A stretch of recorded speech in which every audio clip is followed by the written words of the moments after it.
ตุเจ้าเทศนาธรรมมาแล้วมาถึงบ้านมาถึงเฮือนมาถึงในวัดมาถึงในที่นอนมาถึงในมุ้งในสุดถึงครัวเรือนถึงห้องน้ำมาถึงในรถมาถึงกุฏิกุฏางเพื่อให้พี่น้องทั้งหลายได้ฟังธรรมะอันเป็นอาหารทางจิตทางใจตุลุงจะได้ย้ำแถมคำหนึ่งว่าอาหารก็ดีน้ำก็ดีข้าวก็ดีลมหายใจทุกวันนี้ก็ดีอันนี้เป็นอาหารทางร่างกายเฮาได้กินเข้าไปทุกวันบัดเดี๋ยวนี้กินเปี่ยวเมื่อค่ำเมื่อคืนปุ่นพอดึกพอดื่นตีหนึ่งตีสองก็มีอาหารกินบ้านเฮาเมืองเฮาบ่เดือดร้อนบ่มีภัยกั้นตายอันนี้เป็นอาหารบำรุงร่างกายความรู้ต่างๆที่เปิ้นมีโรงเรียนอนุบาลโรงเรียนประถมมัธยมตลอดถึงปวสปวชวิทยาลัยต่างๆช่างกลช่างยนต์ช่างวาดช่างแต้มช่างเขียนและมหาวิทยาลัยตั้งแต่ปริญญาตรีถึงปริญญาเอกมีหมดในบ้านเฮาเมืองเฮาจะเรียนอันหยังศึกษาอันหยังเป็นวิชาชีพสะดวกสบายทุกอย่างอันนี้เป็นอาหารเข้าทางสมองเอาก็บ่อึบบ่อยากบ่กั้นสักอย่างส่วนธรรมะนี่เป็นอาหารทางจิตทางใจในพระพุทธศาสนาของเฮานี่เน้นทางใจถ้าว่าคนเฮามีศีลมีธรรมแล้วบางหันแก้ตัวบางหันแก้ได้บางหันแก้หมู่แก้คณะโลกเฮาจะสันติภาพบ่ต้องรบราฆ่าฟันบั่นแตงกันทุกวันนี้ที่ฆ่าฟันบั่นแตงกันเพราะเหตุว่าบ่มีอาหารทางใจโลภแต่ตัณหันแต่ได้พิษกันเถียงกันหันแก้ตัวอาฆาตเครียดแค้นพยาบาททำไปเพื่อหวังเข้าปากเข้าท้องอย่างเดียวบ่หวังเพื่อความสุขความสมบูรณ์ของโลกของพลเมืองของโลกมกมุ่นอยู่ในทรัพย์สมบัติจนคณะนี้เรียกว่าวัตถุนิยมอยู่บ่ม่วนกันเพราะวัตถุนิยมของทรัพย์สมบัติเกินไปมีแล้วมีแถมเอาแล้วเอาแถมของเชื้อนั้นจะผิดกฎหมายบ้านกฎหมายเบืองผิดศีลผิดธรรมบ่เข้าใจเอากันซื่อๆจ้านะแล้วความเดือดร้อนวุ่นวายก็เกิดขึ้นเพราะคนเฮาขาดอาหารทางใจในพระพุทธภาษิตกล่าวไว้ว่ามโนบุพังคมะธรรมามโนเศรษฐามโนมายาแปลว่าธรรมทั้งหลายมีใจเป็นใหญ่ใจเป็นประธานสำเร็จที่ใจถ้าใจเฮามีศีลมีธรรมแล้วกายก็อย่าบับไปทำประพฤติชั่วกำปากกำคอก็บักกะเกะกะละลานไผถ้าใจบบเต็มเปี่ยมด้วยคุณธรรมแล้วจะทำไปเลยเพราะขาดคุณธรรมซึ่งเป็นของจีรังและยั่งยืนตัวทุกอย่างอยู่ที่ใจถ้าใจมีศีลมีธรรมเพราะฉะนั้นตุลุงจึงเอาธรรมะมาประกาศให้พี่ให้น้องตั้งหลายฟังทุกวันขอให้คนเฮานั้นได้เอาธรรมะมาใส่ทางจิตทางใจ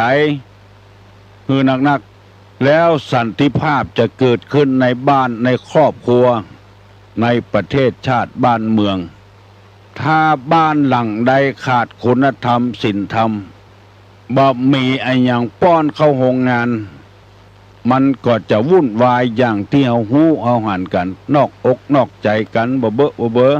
เพราะว่าบ่มีธรรมะป้อนเข้าโรงงานคือใจหมู่นี้เป็นต้นในหลวงเปิ้นเคยพระราชทานโอวาทให้แก่เจ้าบ้านเจ้าเมืองว่ากระดุมเม็ดใดถ้าใส่พิษ กระดุมเม็ดต่อไปนั้นก็ผิดหมดหมายความว่าถ้ากึดใจเนี่ยบดีแล้วมันก็บดีไปหมดถ้ากึดใจว่าจะทำดีเหมือนกระดุมเม็ดแรกมันก็ถูกต้องไปหมดวันนี้จึงได้นำเอาธรรมะมาเสนอให้พี่น้องทั้งหลายฟังแถมครั้งหนึ่ง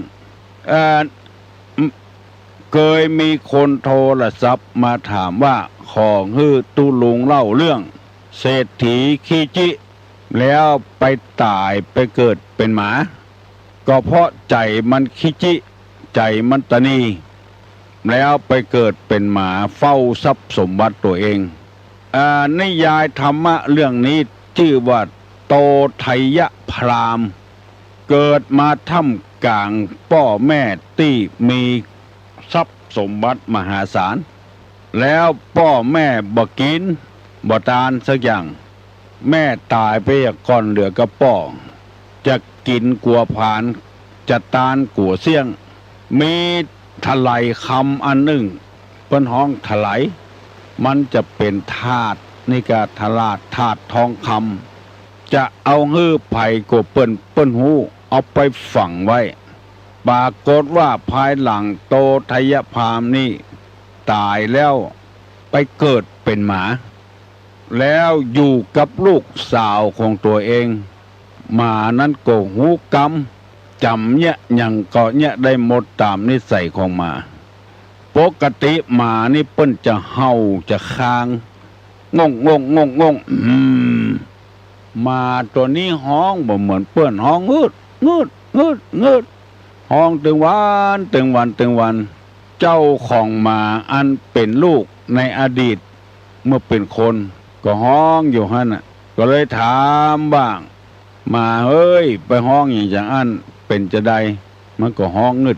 ดออกนอกบ้านไปเจ้าของก็ไปตยไปเข้าไปถึงที่หลุมฝังถาดไว้เอาติ่นเข้าเคลีย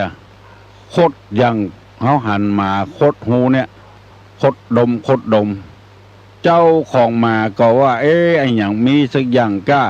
ล่นไปเอาเสียมปิกมาขุดลงเป็นไปได้ถลายคำขึ้นมาเอามาไว้แล้วหมาตัวนั้นก็ตายอกแตกตายเลยมันห่วงทรัพย์สมบัติของมันอันนี้มีคนโทรศัพท์มาถามตุลุงก็เลยเล่าให้ฟังเจ๊เพราะจิตใจยังห่วงอะไรทรัพย์สมบัติเก่าของตนตายไปเกิดเป็นงูก็มีเฝ้าทรัพย์สมบัติตัวเก่ามาไปที่ไหนมีคนปะกันบ่อยๆเพราะว่าเฝ้าทรัพย์สมบัติของตัวเองแล้วมีป้อออกแถมคนหนึ่งโทรศัพท์มาถามตุลุงเมื่อตะวาก่อนที่จะจบรายการว่ามิจฉาวณิชชาคือขายครัวที่บ่เป็นประโยชน์ที่จะเดือดร้อน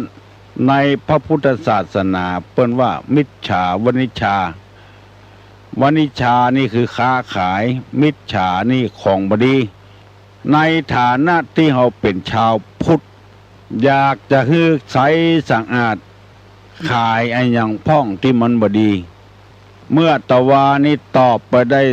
3 กรรม1ค้าขายมนุษย์2ค้าขายยาพิษ3ค้าขายสัตราอาวุธข้อที่4นี้ค้าขายยาเสพติดของเมาของดื่มของเมา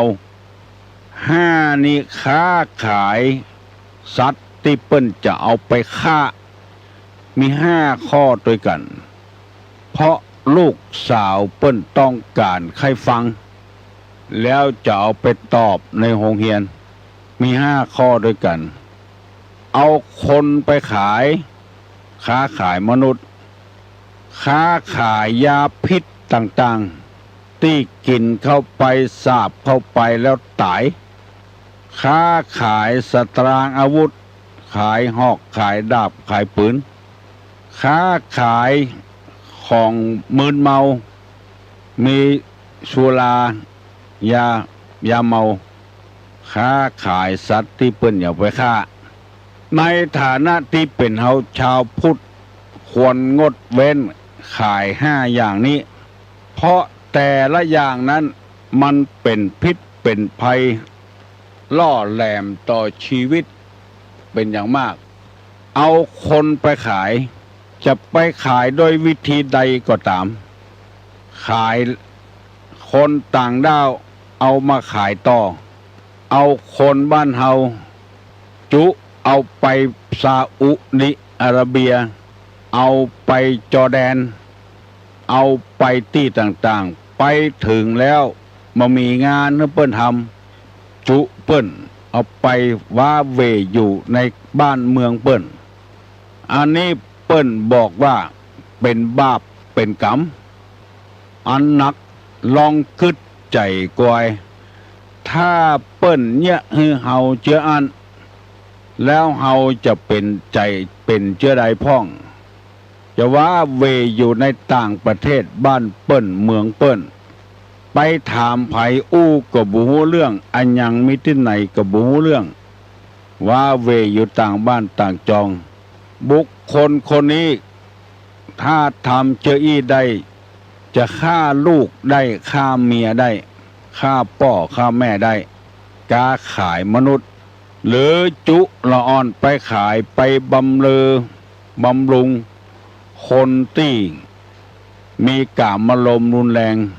ขายไม่ย่าไม่ยิงหมู่นี้เป็นต้น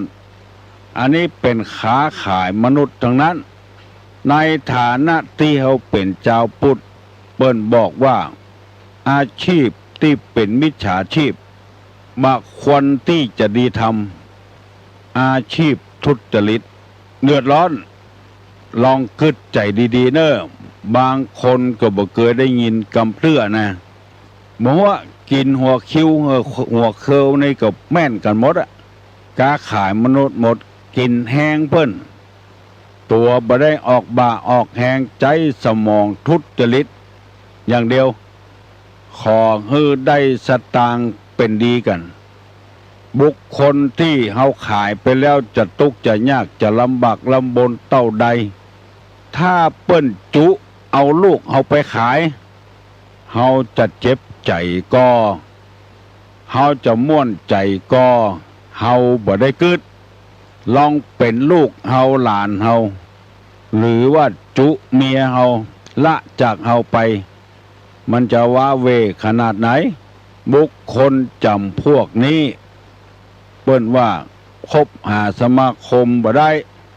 มุ่งแต่จะเอาเงินอย่างเดียวมันหมดไม่จาดนี้กินจาดนี้ก็หมดจาดนี้2สตราอาวุธตั้งแต่ลูกปืนและปืนหมู่นี้เอาไปฟันอย่างก็บ่ได้นอกจากเอาไปยิงกันเอาไปล่าสัตว์ตายเอาชีวิตปิดชีวิตเปิ้นเพื่อเอาร่างกายเปิ้นมาใจยิงกันฆ่ากันเดือดร้อนตึงวันก็เพราะมีคนขายอาวุธขายมีดที่เอาใจเนี่ยการมุยที่เอาใจเนี่ยการ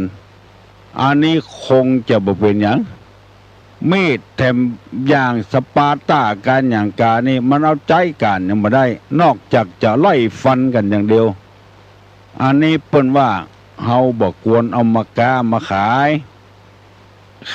มีดขายอาวุธที่ฆ่ากัน1ขายมนุษย์2ขายสตราอาวุธ3ขายยาพิษที่กินเข้าไปดมเข้าไปแล้วมีอันตรายปิดชีวิตคนไปถูกยาพิษแต่แล้วตายกับตายในฐานะที่เขาเป็นชาวพุทธเปิ้นก็ว่าบัดดีเอามาขายมันจะทำให้คนได้พรากจากกันอยู่ดีๆไปถูกยาพิษตายมาว่ายานั้นจะเป็นยาเบื่อคนกะ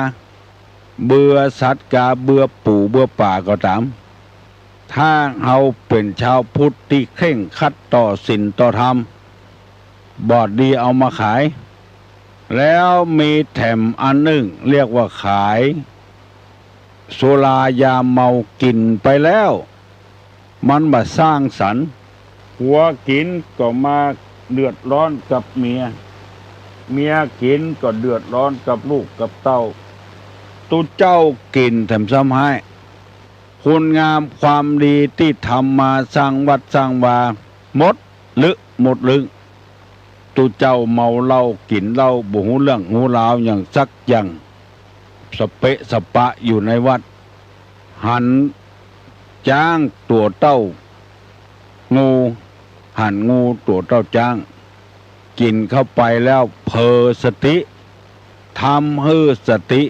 ขาดเป็นคนฮึกเหิมเป็นคนปากกล้ากลางแข็งไปสอนมาได้เพราะว่าน้ำเหล้ามันสึ่งเข้าในสมองเราถึงจิตถึงใจเพื่อเขาเป็นดีสดายคนจัดดีไปเป็นทาสของน้ำเหล้าไปเห็นแล้วเพราะมีคนเอาไปขายตู้ลงไปหันวัดหนึ่งเปิ้นมีการอบรมศีลธรรมกันเปิ้นปัดปั่นกันไปนุ่งขาวห่มขาวเพื่อเปิ้นนิมนต์ตุลุงไปเทศโอ้เทศได้ดีวันนั้นเกือบ2 ชั่วโมงแล้วเปิ้นมีกิจกรรมอย่างต่างๆที่จะต้องทำแถมเฮาก็เลยลาเปิ้นมาก่อนพอออกประตูวัดมาเอาเหี่ยแล้ว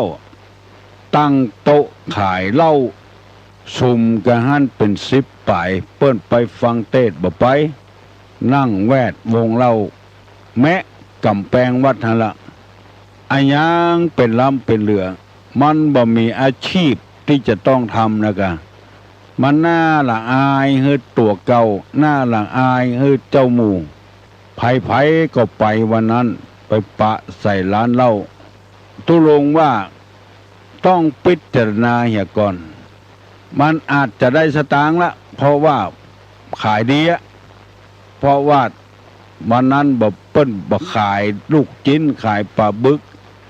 ขายจิ้นทอดอะไรอย่างกันแต่บ่มีเหล้าแต่ร้านนั้นขายดีเป็นชาวพุทธแล้วบอกควรทำเจืออันมันหมดท่าไปเห็นบ่ตกบ่เสี่ยงตลอดถึงยาบ้ายาเมาอย่างต่างๆที่เขาขายกันถึงวันเนี้ยมุ่งแต่จะได้เงินอย่างเดียวพอเปิ้นจับได้ยับได้ถูกข้องถูกขังก็อ้อนวอนขอความเป็นธรรมเตอะบ่เคยทำกำเตื้อครั้งนี้เป็นครั้งแรกศาสนาเฮานี่ตามเสรีภาพแต่ต้องพิจารณาให้ก่อนถ้าบ่มีกฎหมายบ้านกฎหมายเมืองเห็นแล้วคนเขาจะทำไปเลยเตื้อก็เป็นเจ้าเป็นนายเป็นคนหูคนหลวกแต่จิตใจนี่บ่หูบ่หลวกไปเหียไปอยู่ที่ไหนก็เมนโอเมนทราบคนเล่าหน้าจากขวัญกันยิ่งเป็นตุเจ้าพนายไปเนี่ยจะอ่านแถมซ้ำหายเพราะคนขายมันขายน้ำเหล้ากินแล้วมันบ่สร้างสรรค์กินแล้วมีแต่ทำลายบั่นทอนชีวิตของคนเกิดโรคภัยไข้เจ็บติฉินนินทาผัวเมียพิษหัวกันอันสุดท้ายฆ่าสัตว์ที่เปิ้นจะเอาไปฆ่าโหอยู่ว่าเปิ้นจะเอาไปฆ่าแล้วเอามาขายเข้าโรงงานมีเปรอะเปเตอรวยแต่หาความสุขบ่ได้ปลายหลังมาพอเท่าแก่น้อยเต็มไปด้วยโรคภัยไข้เจ็บเงินที่ขายงัวขายควายขายชีวิตเพิ่นไปฆ่าเอามายาตัวเห็นติ๊กโรคภัยไข้เจ็บมาเบียดเบียนเพราะฉะนั้นในฐานะที่เฮาเป็นชาวพุทธ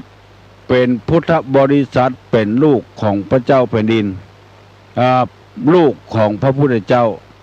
บ่สมควรอย่างยิ่งที่จะกล้าขายสิ่ง5 อย่างนี้วันนี้ได้เอากรรมที่ปอกออกเปิ้นโทรศัพท์มาถามให้ตุลุงอธิบายไปเรียบร้อยกูอย่างแล้วเนอะเพื่อให้ญาติให้โยมได้มีความเข้าใจไปนับได้นับก้านับได้นับขายของบดีเอาไปให้เปิ้นของดีเอาให้ตัวถ้าคนเขาตายไปอย่างหมดในโลกนี้เขาจะอยู่จะได้ตึงวันนี้จำเป็นจะต้องอาศัยพลโลก เปิ้นก็เปิ้งอาศัยเฮาก็อาศัยเปิ้นคนยะให้ใส่สวนก็อุ่นใจขายคนขายก็เปิ้งคนยะให้ใส่สวนเอาผักเอาไม้ในให้ในสวนเปิ้นประขายเอากินกำไห้คือมีจิตใจเที่ยงตรงเที่ยงธรรมมันมีความจำเป็นที่คนเขาจะต้องศึกษาพระธรรมคำสอนตุลงได้นำมาเสนอพี่น้องทั้งหลายหันว่าผมควรที่เราจะหลีกเว้นสิ่งเหล่านี้เหรอการขายถูกต้องตามศีลตามธรรมผักไม้ไส้เครือหมู่นี้เป็นอาหารการกินให้คนได้สร้างสรรค์ให้คนได้อยู่เย็นเป็นสุขต่อไปเพื่อให้วุฒิจำเริญใจสืบต่อไปเจริญก้าวหน้าอันนี้ก็ขอนำมาฝากมาฝังไว้ถ้าภายได้กล้าได้ขายหมอกพอหายพอดีก็ย่างได้ก็ไปกล้าขายอันอื่นเนี่ยถ้าย่างก็ได้ก็พอหายพอดีเหี่ยก่อนฟังไปเรื่อยๆเนอะตุลงจะย่างเหี่ยก่อนเนอะวันนี้นะวันพุกค่อยเอามาอู้กันฟังดีๆก่อนแล้วมาอู้กันยกมือไหวเนอะขอให้อยู่ดีมีสุขอายุมันขวัญยืนหิมากาขึ้นมีโชคมีลาภเด้อสัพพโลคาวินิมุตโตสัพพสันตาปวัสสิโตสัพพเวระมติกันโตนิพพุโตจตุวังภวะสัพพีติโยวิวัชชันตุสัพพะโรโควินาสตุมาเตภวะตวันตรายโยสุขีที่ขายุโกภวะอภิวาทนาสีลิสานิจังอุทธาปัจจายโนจัตตาโลธรรมาวัฏันติอายุวันโนสุขังปะลัง